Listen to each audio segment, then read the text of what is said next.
Hiya. Hi, guys. Whenever y'all are ready. 20 practices, preseason, last night of game week. How would you assess how far you guys have come the last 1.5? We've come a long ways. You know, I like where we're at.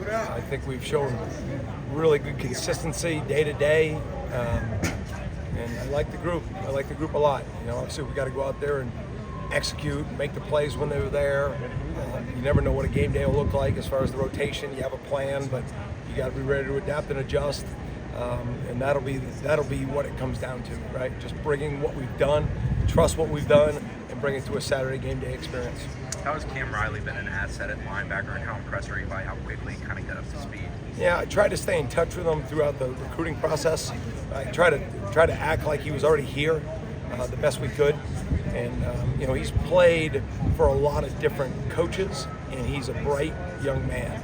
So when you add that all in, there's a portion that you go through of, okay, I've done this before, I've played it like this before, and then integrating that on how we're managing it, how we're communicating it, and I think he's done a really nice job. I think we're still waiting to see his true personality, because he's trying not to make a mistake, but the ability to play fast is still showing up. And so just the reps, mounting on top of each other, you know, he fits really well within how we want it to look, and I got confidence with him. What kind of look is the scout team giving you? Somebody like Trevor seems like a really nice benefit for you guys to see an athlete like that. Yeah, I think everything matters, Corey, when you put this team together. And, you know, I thought B.J. Gibson's doing a good job for us. You know, Mackay, Danzy's giving us some speed. And, you know, you're demanding of your defense to go. It's not about the scout team. You set the tone of practice. But it is natural, right? Because at the end of the day, you got to cover the guy whatever speed he is. You can't play faster than him, and that's not coverage. So, but it helps when you have, and that just shows the depth of our football team. And so that's the constant build of the depth chart, you know, from top to bottom. But it does. I feel good speed by that scout team. On the depth of the defense, how pleased were you with how they came along throughout the preseason, especially some younger guys, Daniel Lyons, KJ Sampson in the middle? I mean, you always want more, right? And, you know, you could watch Azareye'h go operate, and he's, you know, you see the growth, but then your eyes go right to, you know, Ricky Knight, who got here in June, and you're trying to clean, and then he makes a play, and then you go and watch Charles Lester on punt pressure, and you know, you're never totally there with everybody, and you're constantly trying to push the level for the group collectively, but then each individual, and so it's constant work in progress. So to say I'd be pleased would be limiting, but I do feel growth. I presume you feel confidence in having a lot of numbers, though, in the sense of guys you can run out there and trust. Yeah. Do you feel like you could play anywhere from 20 to 25 guys in the course of a game on defense? Do you feel that good with the depth to start the 20, I would say we're probably close. I think we were around 21 last year, you know, of actual playing. And so you really end up having 13 or 14 true starters because of base, nickel, and dime. So right away, however that plays. And then D-line, you basically have co-starters because of how much effort it takes to roll the reps. You always add another backer in. You're adding a third corner, third safety. So when you just break it down, you know, that's why depth charts are difficult because, you know, guys, you know, there's a lot of co-starters out there just from a rotational standpoint. So I think to play at the level that we need to, you're looking at that magic number of about 20 to 21 and playing real snaps. And do you feel like Blake and Justin have come along enough that you feel very confident about them starting the season and not being kind of overwhelmed in the moment? I guess there's going to be certain butterflies that just come with that. But. Yeah, I mean, Corey, they're going to be put out there.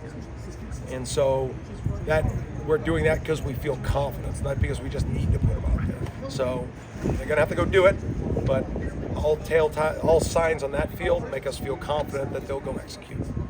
Marvin was a little bit limited for you guys at the beginning of camp. How would you kind of maybe assess where he's come the last week and a half?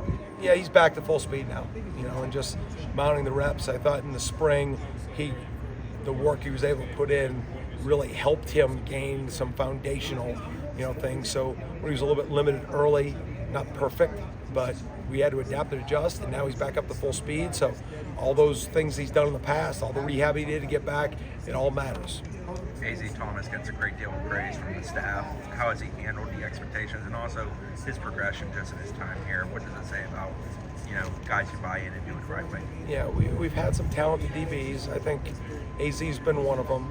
But for him, early in his career, is just because of his maturity and his groundedness, And I think at the end of the day, success isn't just about him.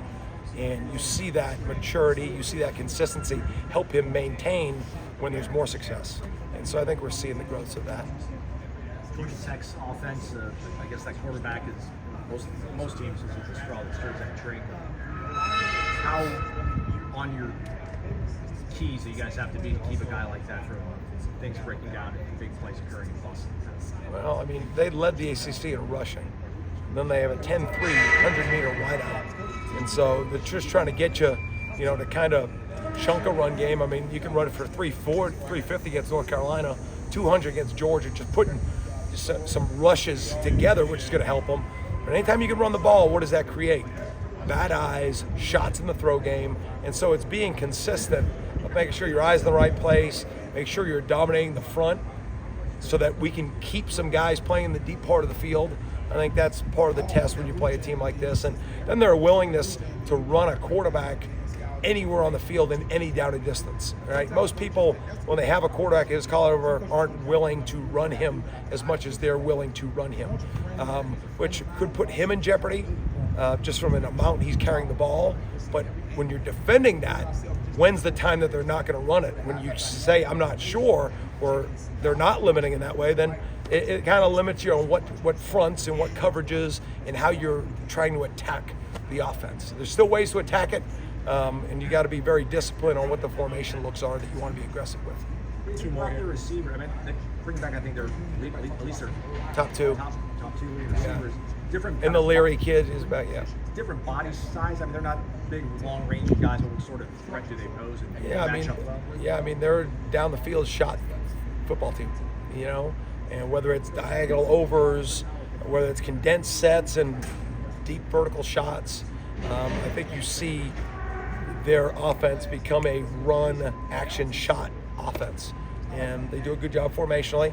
And obviously they got a good quarterback, and they got guys that can hurt you on the perimeter, and they got a veteran offensive line. So I'm sure they're happy with what they have. And, it's our job to go out there and play the defense that Florida State deserves to play. Daryl and Josh haven't had a chance to play together in a game since high school. I mean, for them to have this moment, that friendship, that football friendship too, what are you kind of looking forward to seeing from those two? Just be part of the team and play and let their growth together help the entire group, because it's not just about Daryl and Josh. It's about how they impact the game individually, collectively, as a D-line, as a whole defense, and what it looks like as teammates. So, they have love for each other. That's undeniable. They have a great history together, and we'll use that as an advantage. Thanks, Coach.